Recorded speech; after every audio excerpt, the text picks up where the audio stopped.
Salutare lume, bine am găsit astăzi la primul video de pe canal. Astăzi o să vă prezint aplicația cu care probabil voi înregistra eu jocurile.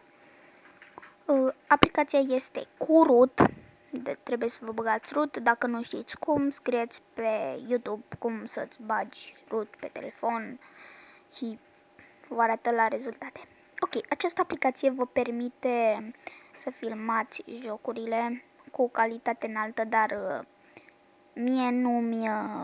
acum, când o să filmez, nu o să-mi vedeți calitatea destul de bună, pentru că nu știu la setări, dar voi vă puteți juca cu setările până vă iese calitatea. Deci degeaba dați calitatea 1080p, că trebuie să mai faceți ceva la setări. Aplicația este până în 1080p, ca să știți de acum. Și da, aplicația vă mai permite facecam doar în live-uri, deci da, puteți să faceți și live-uri pe această aplicație. Hai să intrăm puțin în ea, să vedem despre ce este vorba. De aici vedeți că înregistrăm de atâtea minute, dăm la home. Și aici, iată, live-urile. Ok, să zicem că vreți să filmați, un video, ok? Filmați rapid, pam, dați pe el și după aceea dați pe jocul pe care îl aveți. Trebuie să aveți, vă arată ei jocurile așa, dar trebuie să aveți și jocul. Eu am Minecraft, să zic așa un exemplu, pam, dau și îi dau open. Sau nu l-am. Am zis să zicem, de exemplu. Îi dați install și aia e. Ok. Cum să filmați pe live? Păi, după ce îi dau stop la filmare, vă apare, sau când să pornesc, vă apare gen cum vă apare logo-ul ăsta sus și dați pe acela și puteți să filmați live. După cum v-am zis, vă puteți juca cu setările, dar de la ultima actualizare nu mai știu cum faci. Aici aveți mai multe opțiuni. Ok, puteți să căutați, să zicem, games, na, player, să zicem, căutăm, ne. Normal că nu ni-l va da, deci este o aplicație bună. Aplicația este pe Google Play, pe App Store nu știu dacă este, adică mai specific pe telefoanele iOS, precum și tabletele, precum iPad și iPhone.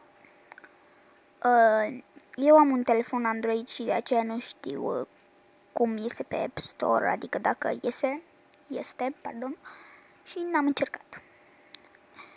Aplicația aceasta este foarte bună dacă știți setările și cu un program de editare puteți edita, să tăiați părțile care, de exemplu, când îl porniți, dar eu nu o să-i tăi nimic, o să încerc să-l dau pe o parte, nici eu nu știu cum, dar da. Haideți să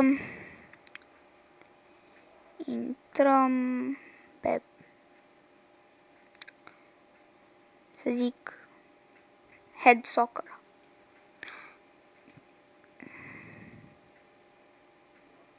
Și puteți înregistra, deci da.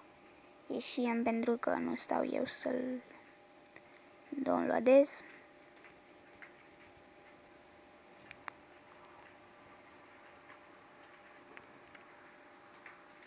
Și da, este chiar super mișto.